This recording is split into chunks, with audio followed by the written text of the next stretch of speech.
পশ্চিমবাংলার মানুষ, সাধারণ মানুষ যারা দুর্নীতিকে ঘৃণা করেন, যারা দুর্নীতিকে দুচক্ষে দেখতে পারেন না, যারা মনে করেন চুরি করা পাপ, চুরি করা উচিত নয়, তাদের একটা অংশের কাছে এই বিচারপতি শেষ 1 বছর 1.5 বছর ধরে ভগবান ছিলেন। কেন ছিলেন? ছিলেন তার কারণ আমরা বামপন্থীরা, সিপিআইএম, আইনজীবীরা আদালতের মধ্যে দাঁড়িয়ে ওই দুর্নীতির বিরুদ্ধে লড়াই আমরা লড়েছি। কবে হয়েছে বলুন তো এই দুর্নীতি? জানেন? জানা আছে দুর্নীতি কবে থেকে শুরু হয়েছে? টেট হয়েছে 2012 সালের নোটিফিকেশনে, সেই দুর্নীতির বিরুদ্ধে লড়াই। তারপরে টেট হয়েছে 2016 যে টেট, তার বিরুদ্ধে আমাদের লড়াই, তার দুর্নীতির বিরুদ্ধে আমাদের লড়াই। 2016 এসএসসি, তার দুর্নীতির বিরুদ্ধে আমাদের লড়াই। এই দুর্নীতির লড়াই হঠাৎ করে শুরু হয়নি। এই দুর্নীতির লড়াই বহুদিন ধরে সিপিআইএম লড়েছে। এই দুর্নীতির লড়াই বহুদিন ধরে কালো কোট পরে আমরা কোর্টের মধ্যে লড়েছি। এসএফআই, ডিওয়াইএফআই বহুদিন ধরে রাস্তায় পড়ে থেকে এই লড়াই লড়েছে। এই লড়াই লড়তে গিয়ে আমাদের 4 জন কমরেডকে জেল পর্যন্ত খাটতে হয়েছে। আপনি মাননীয় বিচারপতি, আপনার কাছে মামলা হেঁটে হেঁটে যায়নি। আপনি মাননীয় বিচারপতি ছিলেন, কোনো মামলা আপনার কাছে অবধি এমনি এমনি গিয়ে পৌঁছয়নি। আমরা এজলাসে মামলা করেছি, আমরা মামলা তৈরি করেছি, আমরা আমাদের প্রাণের ঝুঁকি নিয়েছি। আপনি পুলিশের নিরাপত্তার মধ্যে বসে আপনি অর্ডারে সই করেছেন, আর আমরা পুলিশকে তোয়াক্কা না করে নিজের প্রাণ বাজি রেখে ওই লড়াই লড়েছি। কে ভগবান কে শয়তান এত কথা বলতে পারবো না, কিন্তু যে কথা বলতে পারি, এই লড়াই এখনো শেষ হয়নি। এই দুর্নীতির হাজার হাজার কোটি টাকা কার কাছে গেছে আজ অব্দি আমরা জানি না। উনি মাঝপথে সেই লড়াই থেকে পালিয়ে চলে আসতে পারেন, কিন্তু সিপিআইএম এই লড়াই মাঝপথে ছেড়ে আসবে না। এই কথা আপনাদেরকে স্পষ্টভাবে জানিয়ে দিচ্ছি। আপনাকে বাংলার মানুষ ভগবান মেনেছিল, আপনাকে বাংলার মানুষ ভগবান ভেবেছিল। আপনি প্রথম দিনই বলে দিলেন শুভেন্দু অধিকারী কাগজের মধ্যে মুড়ে টাকা নিয়েছে না চপ নিয়েছে আপনি নাকি জানেন না। তার সাথে আপনি কি বললেন? আপনি বললেন ওই নারদার যে ঘুষ কাণ্ড, যেখানে নেতা মন্ত্রীরা ঘুষ খেতে গিয়ে ধরা পড়ে গেল, আপনি বললেন ওটা নাকি একটা ষড়যন্ত্র। আপনি গেলেন বিজেপিতে, যাওয়ার আগে আপনি বলে গেলেন মমতা ব্যানার্জির মতো সরল মনের মানুষ আর হয় না।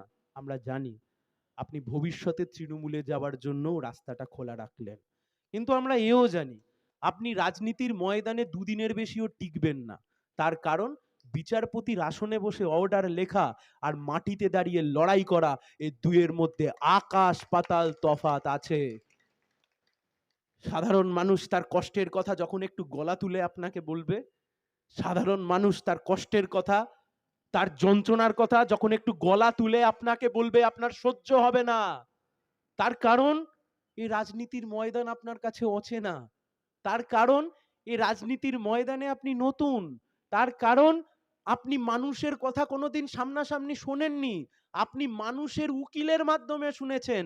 আর আমরা 365 দিন ঘামে রক্তে ভিজে জেলে গিয়ে রাস্তায় পড়ে থেকে লড়াই লড়ে আন্দোলন করে মানুষের কথা শুনেছি, তার জন্য লড়াই আন্দোলন করেছি। তাই এই লড়াই যখন লড়তে নেমেছি, কান খুলে শুনে রেখে দেন। আমরা জানি প্রচুর লড়াই, এই লড়াই আমরা যখন লড়তে নেমেছি অনেক প্রতিবন্ধকতা আছে।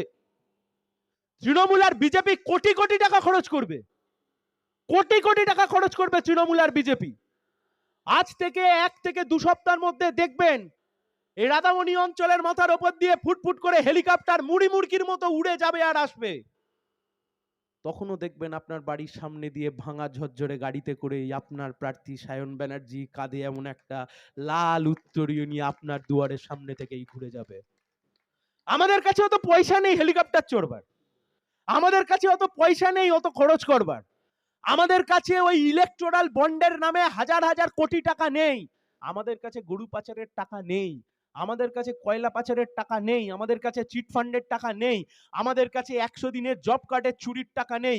কিন্তু আমাদের কাছে যা আছে, দু চোখ ভরা স্বপ্ন আর মানুষের জন্য কাজ করবার ইচ্ছা আর জেদবার খিদে, এই নিয়েই লড়াই লড়তে নেমেছি আমরা।